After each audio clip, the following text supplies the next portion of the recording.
कि मुंबई के एक सिनेमा हॉल में पहले शो से फिल्म ने सिर्फ 56 रुपये कमाए थे। ट्रेड रिपोर्ट्स के मुताबिक जय संतोषी माता ने 5 से 10 करोड़ रुपए के बीच की कमाई की थी। स्वागत है आपका सिने ईयर में। आस्था के इस देश भारत में लोगों की भावनाओं का कोई पार नहीं। जब फिल्म जय संतोषी माँ रिलीज़ हुई तो उस समय वो दौर था जब राजेश खन्ना, धर्मेंद्र फिल्म इंडस्ट्री में छाए हुए थे। धार्मिक फिल्मों का कोई खास दर्शक वर्ग नहीं था। ये पुराने किस्से हैं। अगर आप एक बार सुनने लगेंगे तो लाइक करना भूल ही जाएंगे। तो सबसे पहले आप लाइक अवश्य कर दें। बात है 1975 की। उस साल की सबसे बड़ी फिल्म थी शोले और दीवार। अमिताभ बच्चन और सलीम जावेद की छाप छोड़ने वाली फिल्में किसी ने सपने में भी नहीं सोचा था कि 30 मई 1975 को आई ये छोटी सी फिल्म इन दिग्गजों को टक्कर देने वाली है।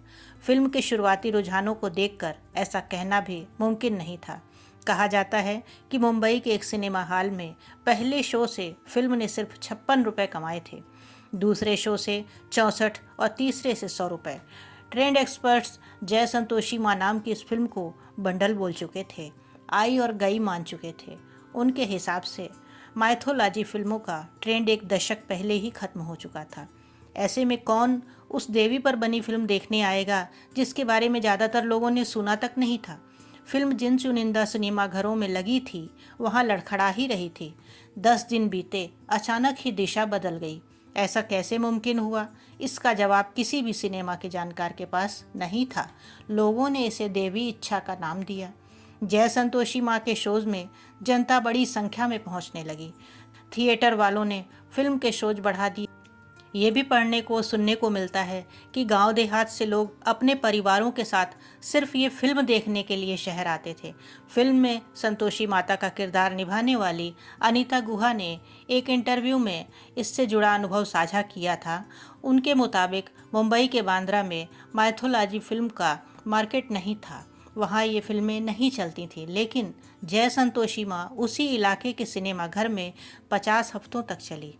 देश भर में जय संतोषी माँ के शोज से सिनेमा घर रोशन थे। ये माना जाता है कि इस फिल्म को सुपरहिट करवाने में महिलाओं का बड़ा हाथ था। फिल्म की प्रमुख ऑडियंस ही औरतें थीं, इसलिए उनके लिए कई सिनेमा घरों ने युक्ति निकाली। जनाना शोज रखे गए।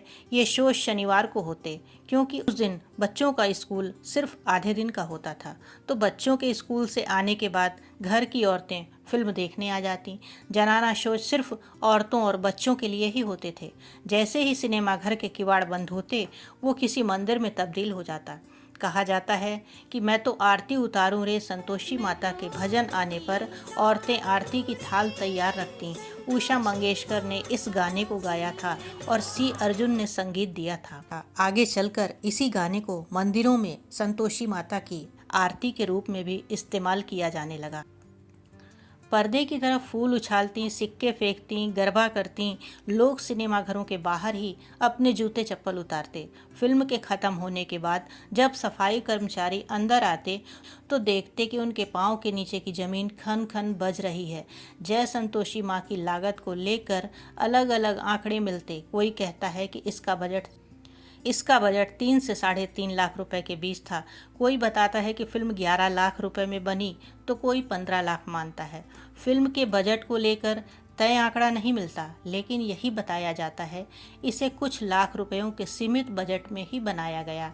हालांकि फिल्म ने पैसों के अंबार लगा दिए। ट्रेड रिपोर्ट्स के मुताबिक जय संतोषी माता ने 5 से 10 करोड़ रुपए के बीच की कमाई की थी। ये साल 1975 की सबसे ज़्यादा कमाई करने वाली दूसरी हिंदी फिल्म बनी। इससे ऊपर सिर्फ शोले थी और इससे पीछे थी दीवार, सन्यासी और प्रतिज्ञा जैसी बड़ी फिल्में। जय संतोषी माँ ने जो कारनामा कर दिखाया उसके बाद बनाने वालों को उम्मीद थी कि अच्छे दिन आ गए, मगर ऐसा नहीं हुआ। फिल्म ने करोड़ों रुपए छापे, लेकिन प्रोड्यूसर को खुद को दिवालिया घोषित करना पड़ा। वितरक के भी हाथ कुछ नहीं आया। फिल्म में संतोषी माँ बनी एक्ट्रेस को लंबी बीमारी से जूझना पड़ा। बाकी किसी एक्टर का सितारा भी कभी बुलंद नहीं हो सका। संतोषी माँ के बनने के पीछे के ऐसे ही किस्सों के बारे में आगे और आपको बताते हैं। जब डायरेक्टर विजय शर्मा ने अनीता गुहा को जय संतोषी माँ का ऑफर दिया तब वो असमंजस में थी कि वो पहले ही काफ़ी सारी माइथोलॉजिकल फिल्में कर चुकी थी और अब टाइपकास्ट नहीं होना चाहती थी। दूसरी वजह थी कि वो संतोषी माता के बारे में कुछ भी नहीं जानती थी। उन्होंने ऐसी किसी देवी का नाम ही पहली बार सुना था। बता दें कि अनीता ऐसा मानने वाली अकेली शख्स नहीं थी, और भी लोगों का ऐसा ही मानना था। इस फिल्म के आने से पहले संतोषी माता को क्षेत्रीय देवी की तरह देखा जाता था। 1960 के दशक में उत्तर प्रदेश के कई इलाकों में औरतें संतोषी माता की पूजा करतीं। उनके नाम पर 16 शुक्रवार के व्रत रखे जाते। तो फिर संतोषी माता पर फिल्म बनाने का आइडिया आया कहाँ से? उसकी जगह ऐसे देवता को चुना जा सकता था जिसके बारे में लोग पहले से ही जानते हों। फिल्म के आइडिया का बीज पढ़ने की अलग अलग कहानियाँ सुनने को मिलती हैं। संतोषी माता के काफ़ी गिने चुने भक्त थे। उनमें से एक थी विजय शर्मा की पत्नी। एक जगह लिखा मिलता है कि उनकी पत्नी ने विजय को प्रोत्साहित किया कि वो संतोषी माता पर फिल्म बनाएं ताकि ज़्यादा से ज़्यादा लोगों को उनके बारे में पता चले। हालांकि फिल्म में बिरजू का किरदार निभाने वाले आशीष कुमार ऐसा नहीं मानते। उन्होंने अपने एक इंटरव्यू में कहा था कि उन्हें उस फिल्म का आइडिया आया था। उनके मुताबिक उन्हें संतान नहीं हो रही थी। पत्नी ने 16 शुक्रवार के व्रत रखने शुरू किए। वो बताते हैं कि 11वें शुक्रवार तक उनकी पत्नी प्रेग्नेंट थी। उन दोनों को एक बेटी पैदा हुई। इंटरव्यू के मुताबिक इसके बाद वो संतोषी माँ का आइडिया लेकर प्रोड्यूसर सतराम रोहरा के पास गए। सतराम किसी ज़माने में सिंधी फिल्मों के लिए गाते थे, लेकिन उन दिनों वो सिर्फ फिल्में प्रोड्यूस कर रहे थे। आशीष के मुताबिक सतराम को उनका आइडिया पसंद आया और फिल्म के लिए राजी हो गए। साल 1975 में जब संतोषी माँ फिल्म आई, देश भर में देखा जा रहा था। ऊंची मीनारों वाले शहरों से होते हुए फिल्म छोटे शहरों तक पहुंच चुकी थी। लाखों करोड़ों लोग इस फिल्म को देखने के लिए पहुंच रहे थे। तभी गुजरात की रहने वाली उषाबेन ने भी देखा। जहां उनके आसपास के लोग फिल्म देखकर खुशी मना रहे थे तो वो तिलमिला उठीं। उन्हें समझ नहीं आ रहा था कि इस फिल्म से किसी को कोई आपत्ति क्यों नहीं, किसी की भावनाओं को ठेस क्यों नहीं पहुंच रही। किसी और का तो पता नहीं, लेकिन उन्हें बहुत बुरा लगा था। इसलिए वो सीधा अपनी शिकायत लेकर कोर्ट पहुंच गईं। उन्होंने ये शिकायत की थी भाग्य लक्ष्मी चित्र मंदिर नाम की कंपनी के खिलाफ।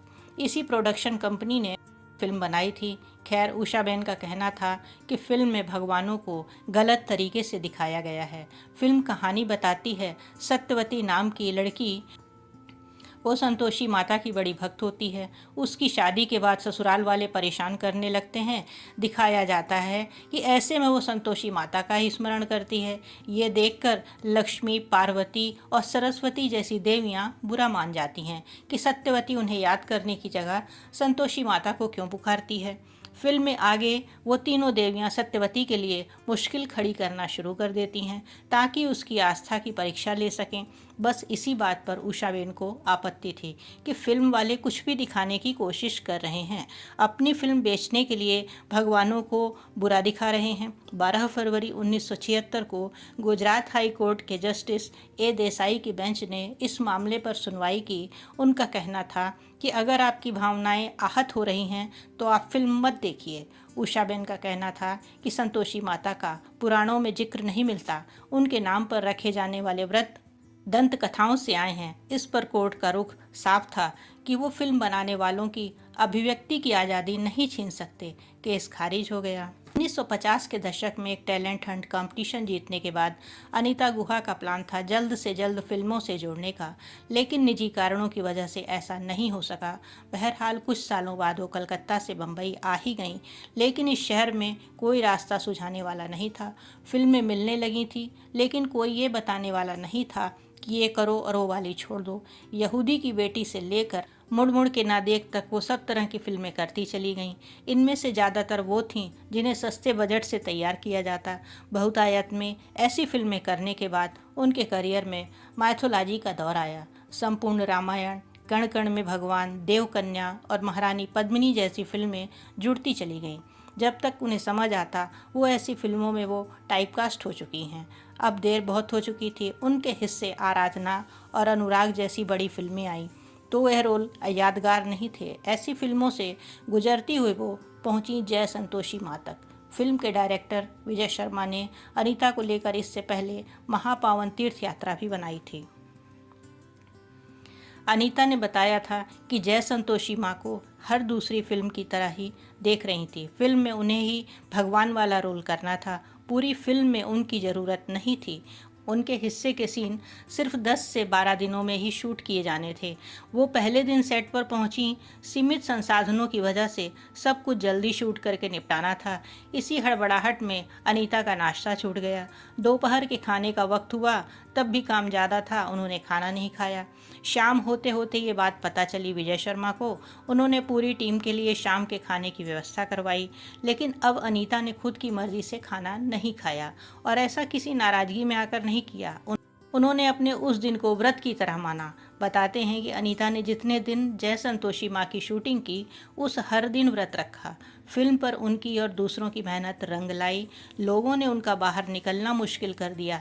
जहाँ भी वो जाती दिखती, लोग उनके पैरों में गिर जाते। उन्हें देखकर संतोषी माँ कहकर पुकारने लगते। औरतें उनकी गोद में अपने बच्चों को रख देती थीं कि माँ इसे आशीर्वाद दो। लोगों को इस बात से सरोकार नहीं था कि अनीता गुहा कौन है। वो बस संतोषी माता को देखना चाहते थे। अनीता के साथ वो होने वाला था जो एक दशक बाद रामानंद सागर की रामायण के कलाकारों के साथ हुआ। अनीता ने जय संतोषी माँ के बाद और भी फिल्में की, लेकिन वो बिल्कुल भी नहीं चली। इशारा साफ था, लोग उन्हें संतोषी माँ के अवतार में देखकर ही खुश थे। कुछ फिल्म करने के बाद अनीता इंडस्ट्री से दूर हो गई। इसके बाद कुछ ऐसा हुआ कि वो उनकी आने की संभावना खत्म सी हो गई। जय संतोषी माँ ये फिल्म सिर्फ संतोषी माँ के आशीर्वाद से ही बन पाई। उस समय फिल्म से जुड़े लोगों का ऐसा ही मानना भी था, लेकिन अब फिल्म पर बात करने वाले ऐसा नहीं कहते। उनका मानना है कि फिल्म ने देवी को नाराज़ कर दिया, तभी इससे जुड़े लोगों का भला नहीं हो पाया। ज़्यादातर लोग गुमनामी में ही रहे। फिल्म ने करोड़ों कमाए, छापे, लेकिन बनाने वालों तक पैसा पहुंचा ही नहीं। बताया जाता है कि जय संतोषी माँ को कोई वितरक लेने को तैयार नहीं था। करीब 50 वितरकों को ये फिल्म दिखाई गई। सबको लगता था कि ये मामला रिस्की है। अंत में जाकर केदारनाथ अग्रवाल और उनके पार्टनर संदीप सेठी ने फिल्म को डिस्ट्रीब्यूट करने की जिम्मेदारी ली। फिल्म बनकर रिलीज़ हुई, ऑल टाइम ब्लॉकबस्टर बनी, लेकिन बनाने वालों को पैसे की शक्ल देखना नसीब ना हुआ। प्रोड्यूसर सतराम रोहरा ने खुद को दिवालिया घोषित कर दिया। सामने आया कि केदारनाथ के भाइयों ने उन लोगों के साथ धांधलेबाजी की है और बीच में से खुद सारी कमाई लेकर पार हो गए। हिंदी सिनेमा के इतिहास की किताब बिना जय संतोषी माँ के पूरी नहीं हो सकती। जिस वक्त शोले सिनेमाघरों में चिंगाड़ रही थी, उस वक्त ये फिल्म बिना किसी स्टार पावर के दम पर हाउसफुल हो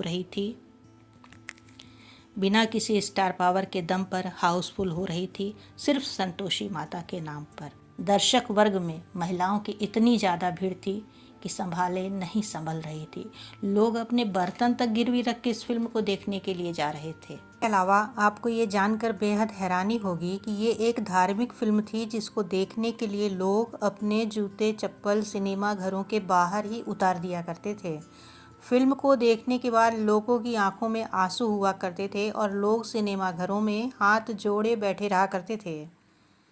इतना ही नहीं, माँ संतोषी को भोग लगाने के लिए घर से प्रसाद तक लाया करते थे और जब स्क्रीन पर माँ संतोषी के दर्शन हुआ करते थे तो उन्हें दान के तौर पर सिक्के चढ़ाकर जाया करते थे। वहीं फिल्म में माँ संतोषी का किरदार करने वाले एक्ट्रेस अनीता गुहा पर लोगों ने खूब प्यार लुटाया था। लोग उन्हें सच में देवी मानने लगे थे। आशा है आपको ये जानकारी पसंद आई होगी। जल्दी ही मिलते हैं नेक्स्ट वीडियो में। तब तक के लिए गुड बाय।